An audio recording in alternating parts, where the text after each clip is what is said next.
Selamat pagi anak-anak, Assalamualaikum warahmatullahi wabarakatuh. Hari ini kita belajar informatika kembali tentang media sosial. Media sosial itu salah satu aplikasi internet yang paling banyak digunakan saat ini. Aplikasi tersebut itu menjadi dasar hidup dari manusia.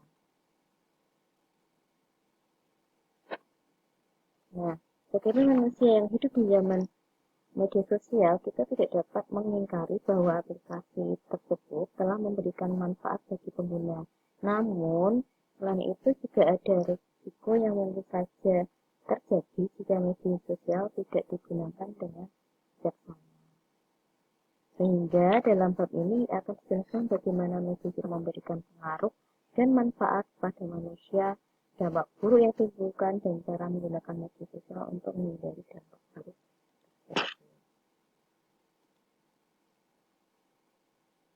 Untuk peta konsepnya, media sosial itu nanti ada pengertian, fitur, manfaat, dampak, bahaya, dan etika. Untuk pertemuan kali ini, kita akan mempelajari mulai dari pengertian, fitur, dan manfaatnya. Nah, tujuan pembelajarannya itu mengenal dan memahami fitur-fitur yang ada di media sosial, memahami berbagai manfaat dari penggunaan media sosial, memahami berbagai dampak buruk dari penggunaan media sosial, memahami berbagai bahaya dan ancaman dari penggunaan media sosial, dan memahami dan mampu menerapkan etika penggunaan media. Nah, untuk media sosial itu sendiri adalah saluran komunikasi kolektif yang dilakukan secara online dan memungkinkan penggunanya untuk saling berinteraksi, berbagi konten, dan berkolaborasi dalam komunitas.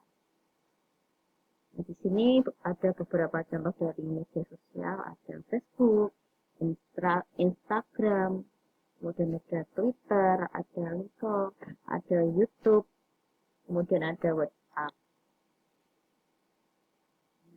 Untuk fitur dari media sosial, kurang lebih itu ada yang pertama akun pengguna.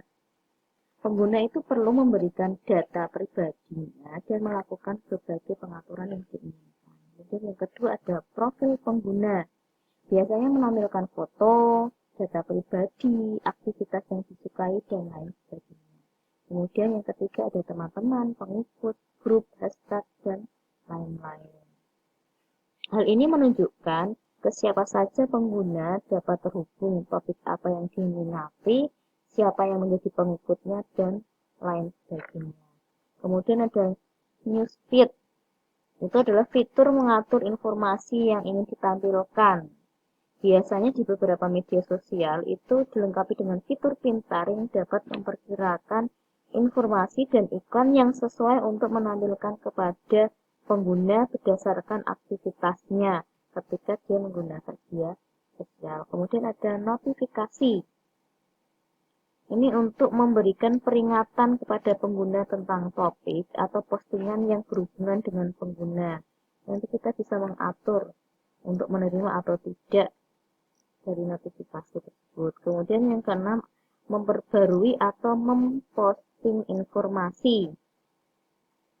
Ini postingan ini berupa teks, foto, video, atau link ke halaman web tertentu. Nah, kemudian yang ketujuh ada tombol like dan komentar. Tombol like atau komentar ini pengguna dapat saling berkomunikasi atau berbagi pemikiran.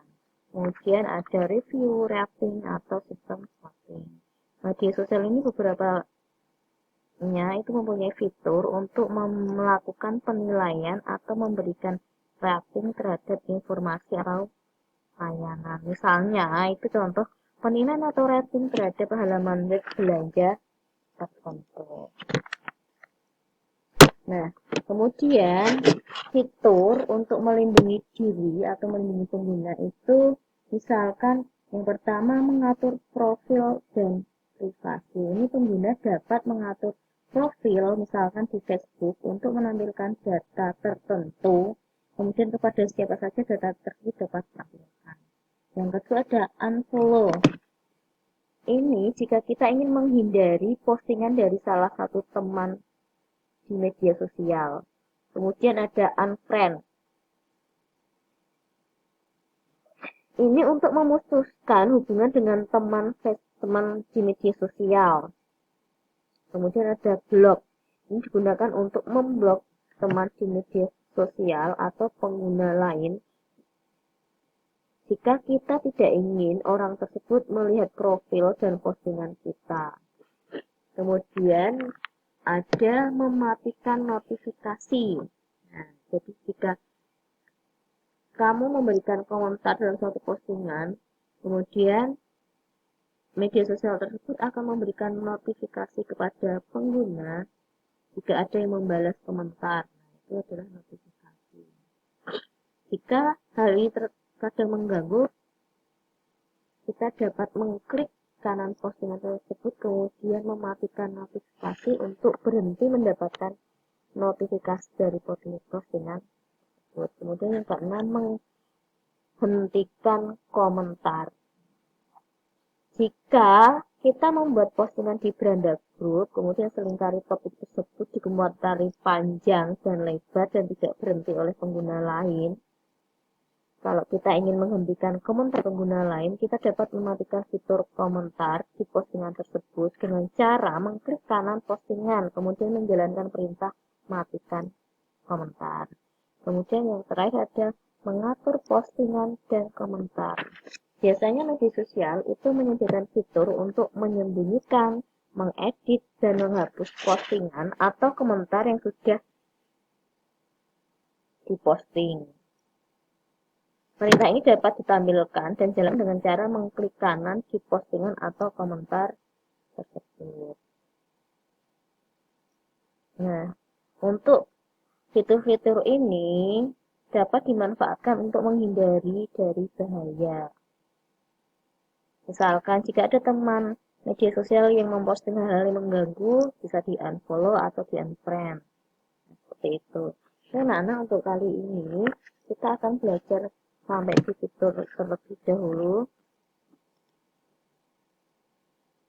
Kemudian untuk manfaatnya, media sosial itu bisa mengubah cara berinteraksi. Biasanya kalau kita berinteraksi secara langsung, nah di sini kita berinteraksi melalui media maya. Kemudian yang kedua, mengubah perilaku pengguna. Karena kita bisa mengakses berbagai budaya, pendapat, nilai-nilai orang lain. Nah, ini membuat pengguna menjadi lebih terbuka dalam berpikir dan toleran terhadap nilai-nilai dari orang yang lain. Kemudian menambah pengetahuan dan keahlian baru. Yang keempat, memungkinkan pengguna menjadi sumber berita. Jadi nanti kita bisa membagikan kejadian yang kita alami. Kemudian yang kelima, meningkatkan nilai demokrasi karena sifatnya lebih terbuka. Kemudian memungkinkan orang-orang berkolaborasi, misalkan memperjuangkan, menyuarakan tuntutan tertentu, itu bisa menggunakan media sosial. Kemudian yang terakhir, membuat tingkat keterbukaan kebijakan pemerintah menjadi lebih baik karena bersifat ini tadi transparan. Ya, anak-anak, untuk kali ini kita cukupkan sekian untuk pembahasan tentang media sosial. Minggu depan kita akan membahas dampak negatifnya, bahayanya, kemudian etikanya bagaimana agar kita terhindar dari bahaya penggunaan media sosial. Nah, selamat belajar, semoga kalian selalu sukses. Wassalamualaikum warahmatullahi wabarakatuh.